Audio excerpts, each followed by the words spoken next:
Hi, welcome to another episode of Techbytes, the ServiceNow podcast that helps you use the product better, faster, and more efficiently. I'm Suzanne Smith, your host.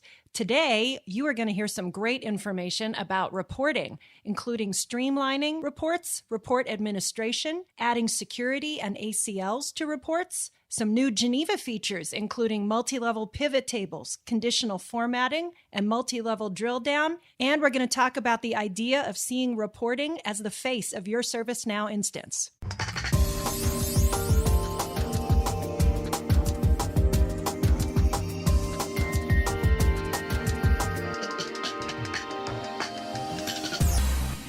Today, I am very excited to have Heath Ramsey here. Hi, Heath. Hi, Suzanne. How are you doing today? Good. Thank you very much. Heath is a product marketing director here at ServiceNow. He's been here for about 3 years now. That's correct. 3 years. And Heath is here today to talk about reporting, which is a topic that many of our podcast listeners have requested. So we're very excited to talk about that.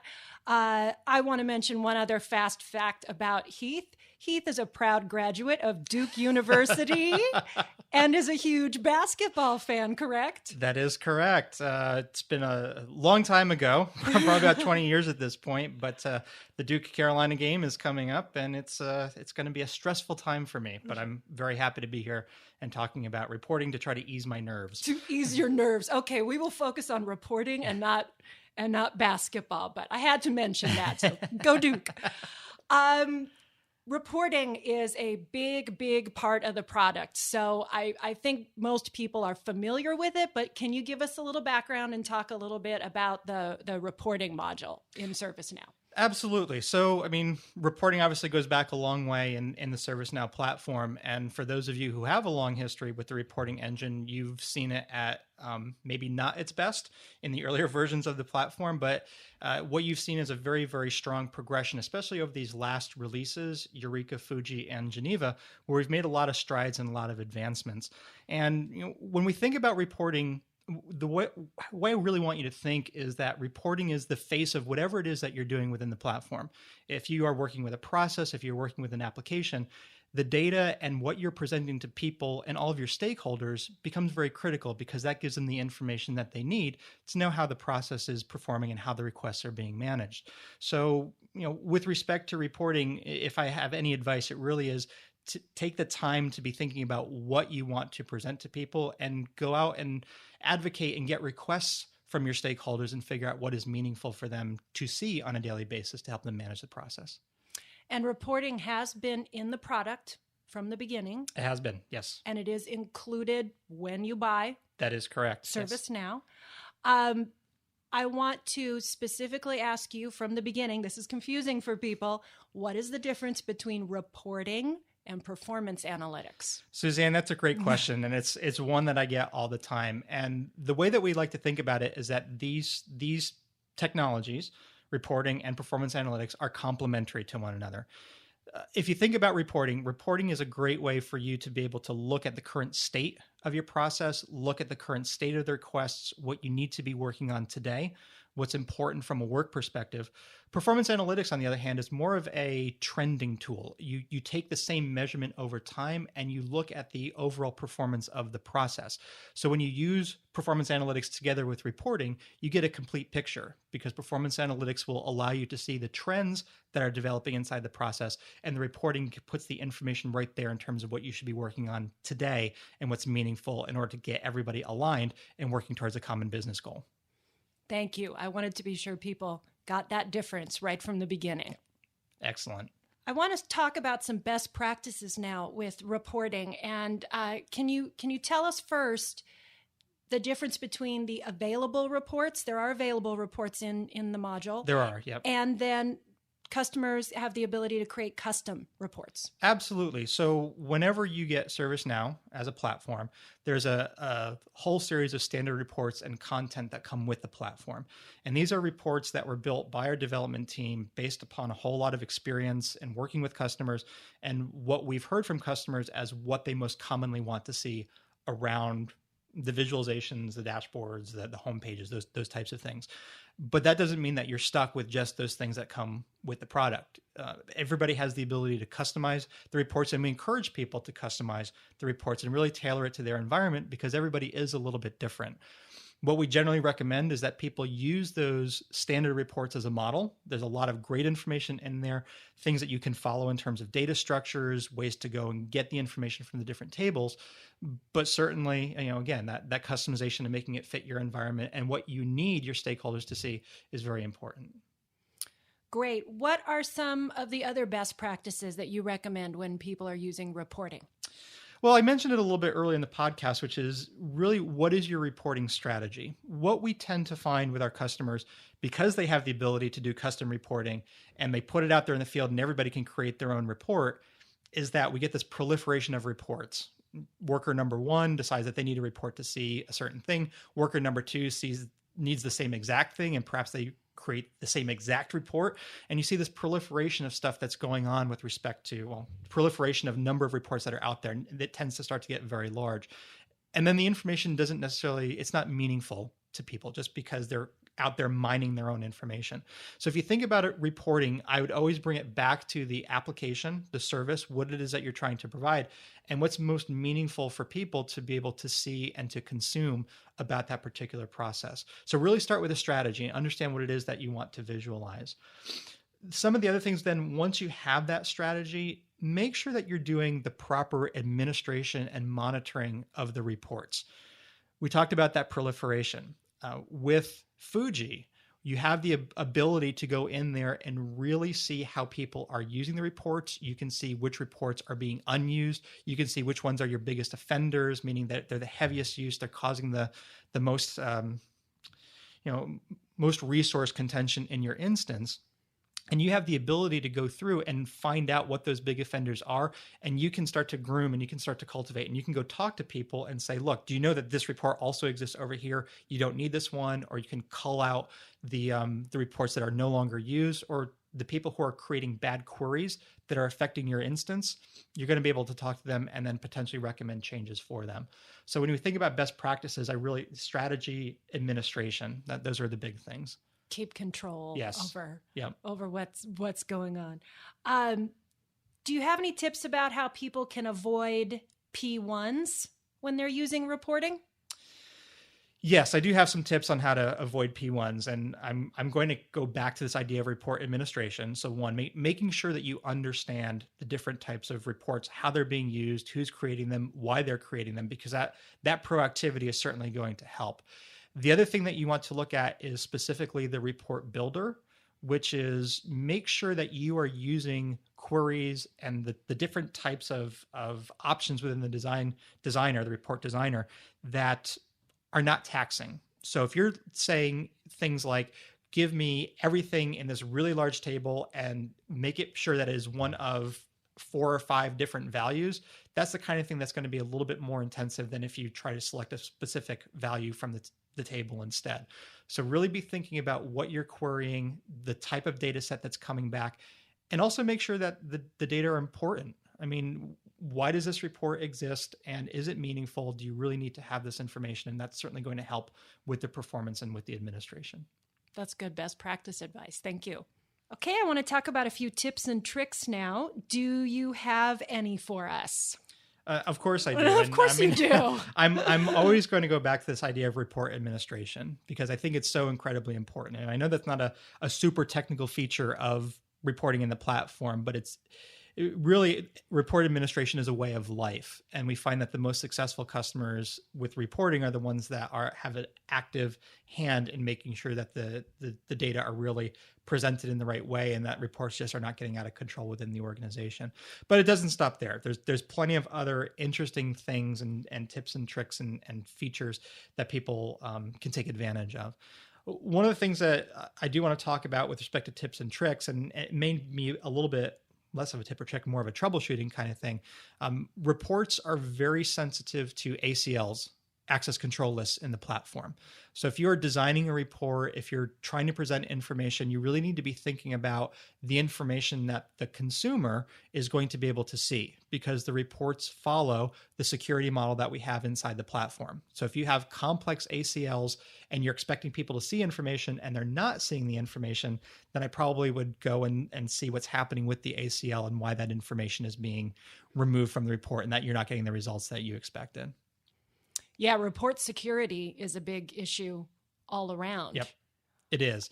It is. And so, tips and tricks as well, make sure that the right people are seeing the reports that they need to see as well, and really come up with a set of standard reports, whether you're using the standard reports that are in the platform or you're using those custom reports that you generate for your organization, but to make those standards reports public and available and giving people access to them will also reduce their need to go out and create a whole bunch of other reports, because they'll have a catalog and they'll have a library available to them. And another issue around report security, people are creating reports at different levels. Sometimes it's for all the frontline people. Sometimes it's specifically for managers. That's correct. So it's a lot about who your audience is. Absolutely. And who can or should see what. Yeah. Who should not. Absolutely. And I think going back to that idea of strategy, understanding your stakeholders and what information that they need to see is very important, because what you visualize and give to your worker is going to be a little bit different than what you visualize for your manager, which may be different than what you visualize for your executive. But it all needs to come from the same common place so that there's no argument, there's no fighting over whose data are accurate. And that's a really important component of keeping people aligned and driving towards a business goal. It's our single source of truth. It is our single source of truth. You're right. I'd like to talk about one of our favorite things on the podcast, and that's the underdog feature. Because there always is one. There always is one. And this is the feature that people may not know about, may not have found, but could find really useful. And because you know the product so well and are an expert, we ask you to tell us what you think that underdog feature is. Well, I think I'm actually going to give you 3 underdogs. Wow. Okay. Impressive. Because there's so many different things about the reporting engine, and it has changed so rapidly over the past few releases. I just want to make sure that people are aware of a few different things. The first is that we've gotten requests in the past for a multi-level pivot table, and that is available within Geneva. So you can put as many rows and columns into your pivot table as you want to now, and that is a visualization that again, I think you're going to have a lot of fun with, because it's something that you haven't been able to do that you've been requesting for a long time. So multi-level pivot tables are one of the key underdogs. And the way that you get to that really is just by selecting that particular visualization from the drop-down list when you're looking at the visualizations and the types of reports. So that's item number 1 that I really would recommend to people. The second one is what I would call conditional formatting. So if you've tried to do conditional formatting in the past, you've had to go down to the record level and put some rules on the record level to change the field a specific color. You no longer need to do that with the release of Geneva. There is conditional formatting built in. And if you go to the gear icon next to the visualization, that's where you can do all of your conditional formatting. And if you use that in conjunction with your multi-level pivot tables I just talked about, that's how you can get that red, yellow, green kind of status and really pick out some of the hot spots with respect to the data that you're looking at. So definitely recommend conditional formatting and exploring that. And then the last piece is what I would call the multi-level drill down. For those of you who are familiar with ServiceNow reporting, you know that you have a visualization like a bar chart or something similar. And when you click on the information, you get to a list of records. And that's great, but it doesn't really allow you to specifically get to the pieces that you're looking for. What you now also have with Geneva is you have what we call a multi-level drill down, which means that you can go from a pie chart to a bar chart to a stacked bar chart to a heat map to a single score. That when you click on that button, you no longer immediately go to a list. So as a report administrator or a report creator, you have the ability to control that visualization and publish it in that way. And so if you really think about it, that top level, maybe you're getting a few hundred or a few thousand records. You do your first drill down into another visualization. You're at 200 records. You do another drill down. You're at 50 and so forth and so on. And then when you get to your last level of visualization and you click on it, you get to a list. And so now you're really looking at just those specific records that are the most meaningful to you because you've gotten through all the different layers of analysis that you might want to pursue. Those are great underdog features. And those are things people have been asking for. Yep. Specifically, yes, they have for a been. while. So we're very happy to deliver that, and as I mentioned earlier in the podcast, continuous improvement on our side through the different releases, and you can expect you will see additional improvements coming out in future versions of the ServiceNow platform as well as it pertains to reporting. Reporting is so integral to the whole product. Can you talk a little bit about how reporting ties into the various pieces and parts of ServiceNow and how it can be used in conjunction? Absolutely. And I'm really glad that you asked that question, because I think there's a tendency to think of reporting as something that you do after the fact. You've implemented a process, you've implemented an application, and oh wait, now I actually have to report on it and figure out what's going on. And I think when you think about reporting, you really should be thinking that it is the face. It is the face of your service. It is the face of your application. And to treat it in that way as you're developing the application or you're developing the service is critically important. If you can pull that information and understand what you want to measure and what you want to report on as you're developing it, then the reporting becomes a seamless part of your rollout.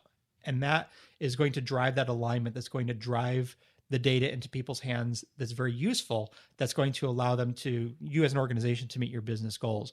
So if I would say anything about reporting, it touches pretty much every part of the platform. You really want to be thinking about it as that integrated type of solution. And yeah, it's the face of what people see, especially on the measurement and the metrics.